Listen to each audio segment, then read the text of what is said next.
जैसा कि आपको विदित हो चुका होगा कि यूपी पीएससी ने एक नया कैलेंडर जारी कर दिया है। इस कैलेंडर की विशेषता ये है कि मान के चलिए अगर एक एग्जाम छोड़ दिया जाए तो जुलाई के बाद से ही सारी परीक्षाएं हैं। मैंने आपको कुछ दिन पहले वीडियो बनाकर ये प्रेषित कर दिया था कि जुलाई तक आपकी कोई परीक्षा नहीं होने वाली है। ये अगस्त और सितंबर में ही संभव है। आप डिस्क्रिप्शन में इसके अलावा आई बटन में उस वीडियो का लिंक भी देख सकते हैं। तो एक एक बारीकियां उस इन सभी परीक्षाओं की डेट के साथ कैसे तैयारी करें, क्या आपकी रणनीति होनी चाहिए, सब पर आइए हम लोग डिस्कस करते हैं। सबसे पहले मैं आपको बता दूं कि जैसा कि आप जानते हैं, देखिए दोस्तों एक और बात, हिंदी मीडियम और इंग्लिश मीडियम, देखिए मैं आपको यहाँ दोहराना चाहूंगा, doesn't matter either you are in Hindi medium और इन इंग्लिश मीडियम।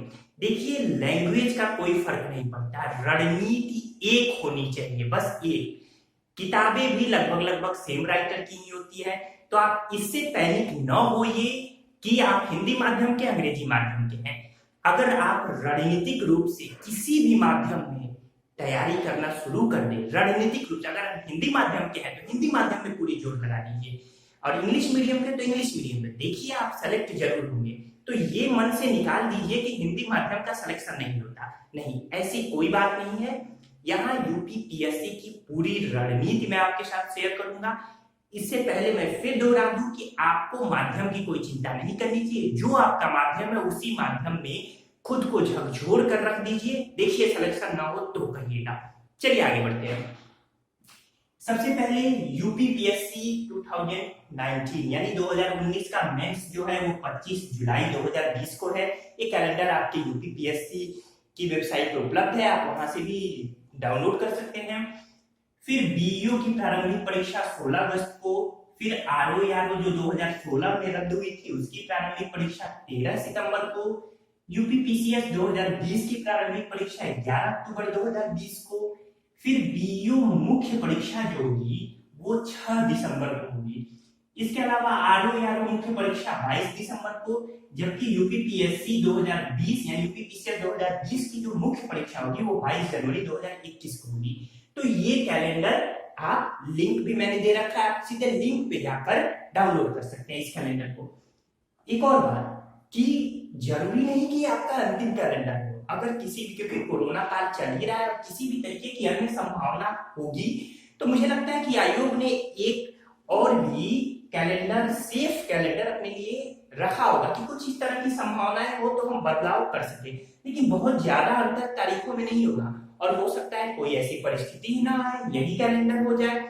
चलिए फिलहाल हम इस कैलेंडर को देखते हुए अपनी रणनीति बनाते हैं। बीईओ की परीक्षा यानी खंड शिक्षा अधिकारी जिन्होंने बीएड किया हुआ है, वो मुझे लगता है कि मैक्सिमम लोगों ने बीईओ का फॉर्म भरा होगा। तो आज 10 जून है, जबकि बीईओ की परीक्षा 16 अगस्त को है। आपके पास 65 दिन है प्रारंभिक परीक्षा में।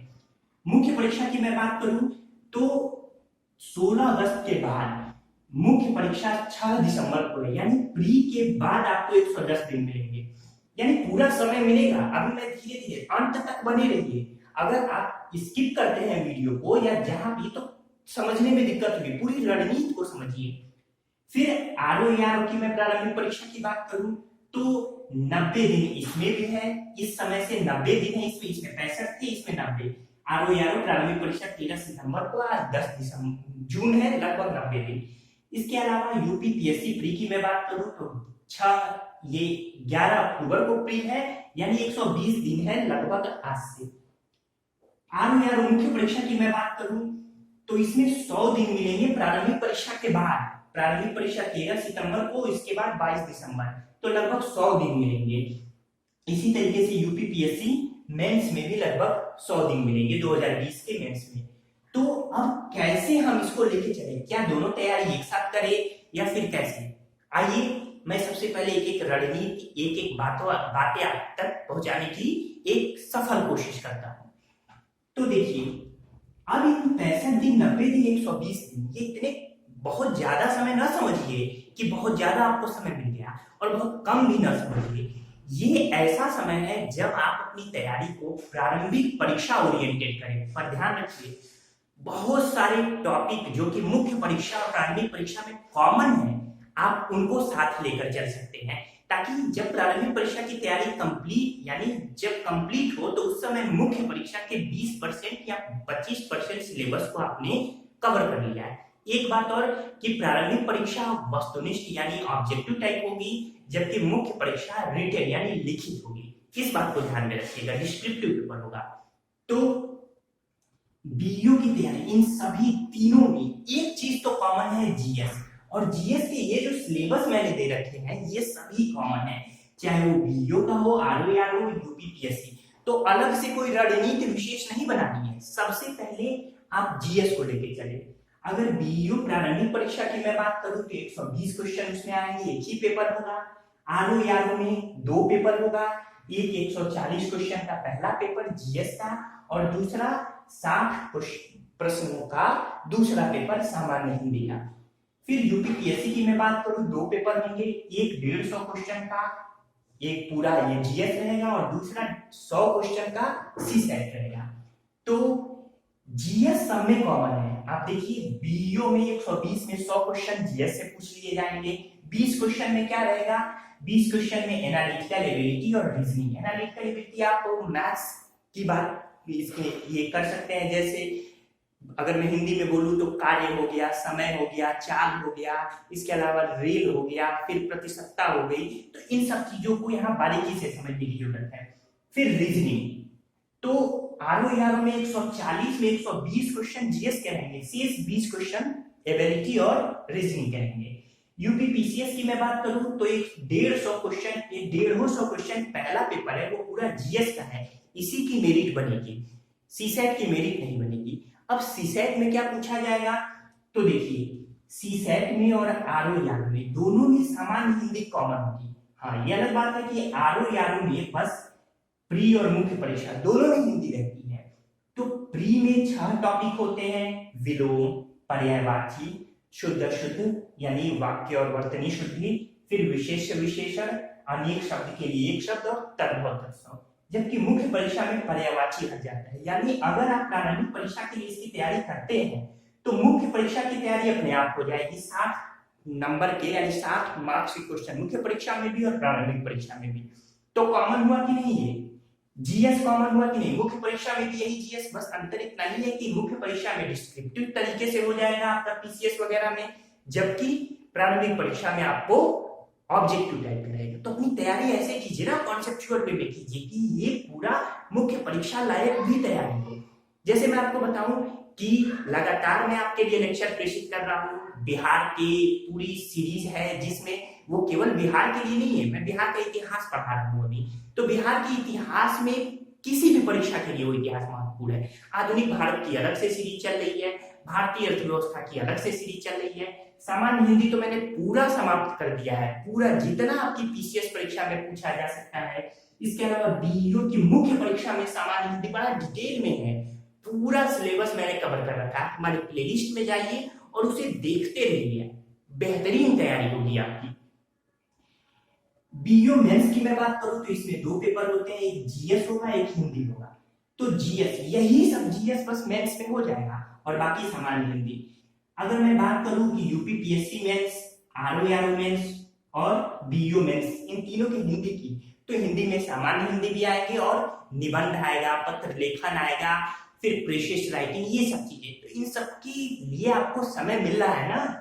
इसके बाद देखिए 110 दिन, 100 दिन, 100 दिन, उसमें करेंगे क्या, आप उस पर जी तोड़ मेहनत कीजिए। फिलहाल आपका ध्येय होना चाहिए कि ऐसी तैयारी करें कि जो कॉमन हो, प्रारंभिक और मुख्य, प्रारंभिक परीक्षा का पूरा सिलेबस और वो जो मुख्य परीक्षा में वो कॉमन ऑटोमेटिक मिल जाए। बात समझ में आई? यानी अभी आप प्रारंभिक परीक्षा पर केंद्रित होइए, प्रारंभिक परीक्षा निकालिए, फिर बचे हुए जो समय है उसका पूरा यूटिलाइज कीजिए, क्योंकि एक बार प्रारंभिक परीक्षा निकल गई आपका उत्साह दोगुना हो जाएगा। प्रारंभिक परीक्षा जब आप दे के आएंगे आपको पता चल जाएगा कि आपका क्या परफॉर्मेंस है, कितना होगा, क्या नहीं होगा। इसके बाद देखिए जीएस की मैं बात करूं तो सामान्य विज्ञान, सबसे पहले मैं जीएस के पूरे सिलेबस पे डिस्कस कर दूं जो कि तीनों परीक्षाओं में कॉमन है। सामान्य विज्ञान, सामान्य विज्ञान की रणनीति, सबसे ज्यादा ध्यान आप जीव विज्ञान पे दीजिए, जीव विज्ञान के बाद आप रसायन विज्ञान पे ध्यान दीजिए और रसायन विज्ञान के बाद भौतिक विज्ञान पे यानी भौतिकी पे। इसके लिए भी पूरा कंटेंट आपकी परीक्षाओं की तैयारी में करवाना शुरू कर रहा हूँ। पूरे तीनों को कॉमन लेते हुए पूरे जीएस की तैयारी, फिर उसके बाद अलग से फिर जो भी निबंध राइटिंग हो यानी ये प्रेसिस राइटिंग हो, ऐसे राइटिंग हो, जो भी हो मैं अलग से भी तैयारी कराऊंगा। फिलहाल जीएस को लेके हम डे 1 डे 2 की तरह चलेंगे और आपकी 50 से 55 दिनों में मैं पूरा सिलेबस टॉपिक वाइज समाप्त करूंगा। हर एक महत्वपूर्ण टॉपिक पे मैं डिस्कस करूंगा कॉन्सेप्चुअल में। फिलहाल अगर आप सामान्य विज्ञान की बात करना चाहते हैं कि आप पढ़े कहाँ से, तो उसके लिए मैं आपको सजेस्ट करूंगा कि आप या तो अगर थोड़ा डीप जाना चाहते हैं तो परीक्षा वाली ले लीजिए या फिर घटना चक्र पढ़िए। इसके अलावा आप लुसेंट भी ले सकते हैं, लुसेंट से भी आप विज्ञान पढ़ सकते हैं। तो ये सारी बातें रही सामान्य विज्ञान की। इसके बाद से हम आते हैं भारतीय राज्य व्यवस्था। भारतीय राज्य व्यवस्था में सबसे पहले पूरे संविधान के जो 395 अनुच्छेद हैं, 22 भाग हैं और 12 अनुसूचियां हैं, उन सभी को एक बार खूब अच्छे तरीके से 4 बार 5 बार पढ़िए। हर अनुच्छेद को पढ़िए, खूब बेहतरीन तरीके से पढ़िए। मैं लेक्चर्स भी आपके सामने लेके आऊंगा, लेकिन फिलहाल आप उसे सेल्फ स्टडी में भी पढ़ते रहिए। इससे ये होगा संविधान तैयार हो जाएगा। संसद को उठाइए, संसद और विधानमंडल, तो संसद और विधानमंडल को उठा के पढ़ने की कोशिश कीजिए। पूरे संसद को पढ़िए बेहतरीन तरीके से कि संसद के कौन से 2 सदन है, फिर विधानमंडल के कौन से 2 सदन है, राज्यों में क्या भूमिका होती है, संसद की केंद्र में क्या भूमिका होती है।